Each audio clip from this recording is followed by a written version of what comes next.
At 45, Channing Tatum, Hollywood's eternal nice guy, finally breaks his silence. For years, he was the smile everyone trusted, dancer, action star, comedian, heartthrob. But behind that easy charm lies a story that no one expected. A list of 5 names that changed the way he sees fame, friendship, and trust. According to a close friend, Tatum didn't write the list out of anger, but out of exhaustion. He spent 2 decades pretending everyone in this town was his friend, the insider said. But Hollywood doesn't do friendship. It does deals. Now, for the first time, the man who always stayed quiet is ready to speak. No filters, no rehearsed lines. Just the truth, raw, unguarded, and long overdue. 5 stars. 5 stories of betrayal and pride. And it all begins with number 5. Number 5, Jonah Hill. They started as brothers in comedy, 2 young stars with wild energy and dreams bigger than Hollywood. When 21 Jump Street hit theaters, Jonah Hill and Channing Tatum were unstoppable. The chemistry was perfect on screen, but off-screen, the friendship cracked. Crew members whispered about creative tension. Jonah wanted to control the tone, one insider recalled. Channing wanted to loosen it up. Eventually, it wasn't collaboration, it was competition. As fame grew, so did ego. Jonah mocked Tatum's early career as a dancer in interviews, calling him the abs that learned to act. Channing laughed it off in public, but the cut went deep. He made me feel like a prop, Tatum reportedly told a friend. They smiled for cameras, but the warmth was gone. Behind the laughter, the friendship that built Jump Street had quietly imploded, leaving only silence and a shadow of what once was. Number 4, Matthew McConaughey. When they filmed Magic Mike, Channing Tatum and Matthew McConaughey looked inseparable. Teacher and student, both shirtless, charming, and unstoppable. But what audiences didn't see was how quickly admiration turned into tension. Matthew took over, a crew insider recalled. He started rewriting lines, changing cues. Channing was the star, but Matthew acted like the king. For Tatum, it was humiliating. He made me feel like I was still auditioning for my own movie, he once confided. The breaking point came during a reshoot when McConaughey allegedly refused to follow direction, insisting, "If you want the scene to work, just watch me." Channing walked off set. The film became a hit, but their bond was finished. McConaughey got the praise, Tatum got the silence. And for Channing, that silence hurt more than any bad review. Number 3, Harvey Weinstein. Long before his downfall, Harvey Weinstein was untouchable. The man who could make or break a career with one phone call. Channing Tatum met him early on, when fame was still fragile and favors mattered more than truth.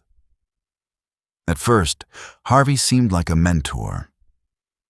He called Channing his next golden boy, an insider revealed. But it came with strings, and everyone knew it.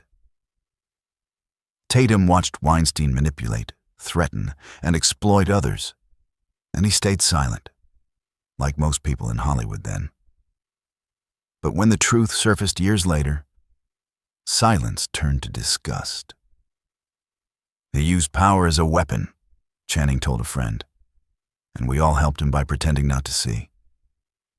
Tatum donated money from old Weinstein projects to women's charities and vowed never to work under that shadow again. It wasn't about guilt. It was about reclaiming his own name from a man who poisoned everything he touched. Number 2, Thandie Newton.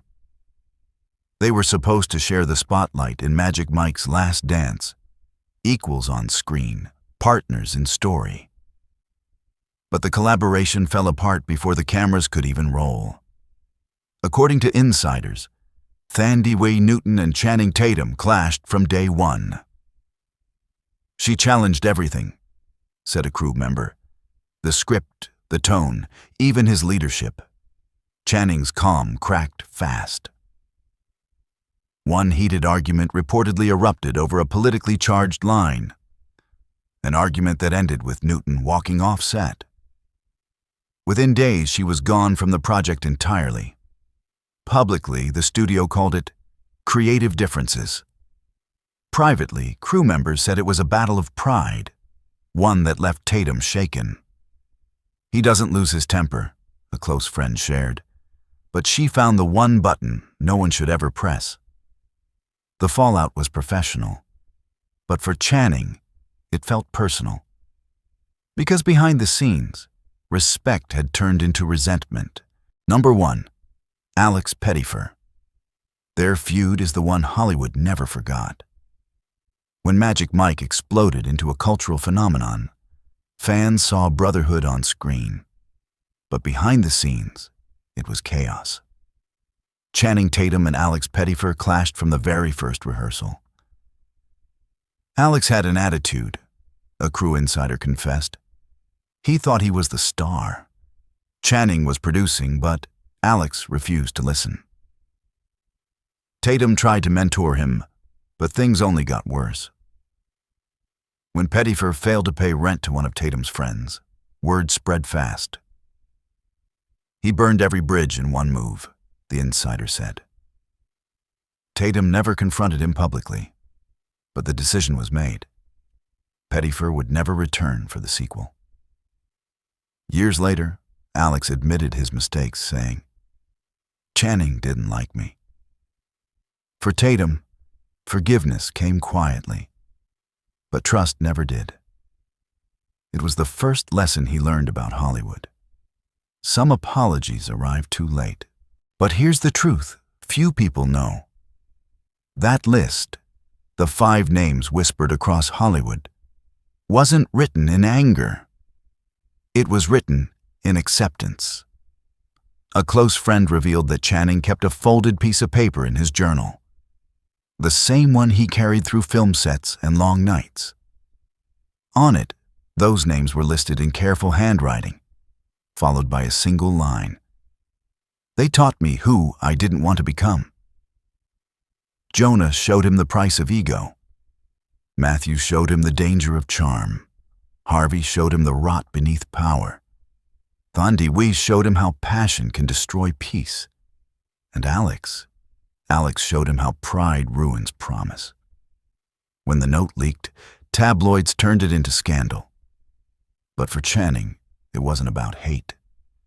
It was a confession, a man finally admitting that even kindness has limits. Now, at 45, Channing Tatum stands in a place he never expected. Somewhere between forgiveness and fatigue. He's still the charming face audiences love. Still the man who can make an entire theater smile. But those close to him say something has changed. "The light's softer now," one old co-star said. "He still laughs, but there's weight behind it, like he's lived too much, too soon." He spends his mornings in quiet studios, producing, directing, mentoring young actors who remind him of himself before the fame. No entourage, no chaos, just craft. The man who once chased attention now craves silence. And yet, he doesn't regret a thing.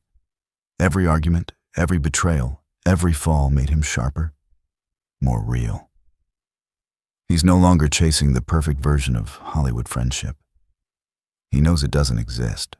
What he's chasing now is peace. He once told a friend, "You don't really despise people. You just despise how they make you see yourself." Maybe that's what this list truly was. Not a reckoning, but a reflection. Because in the end, fame doesn't break you. It only strips away the act until all that's left is the man behind the smile.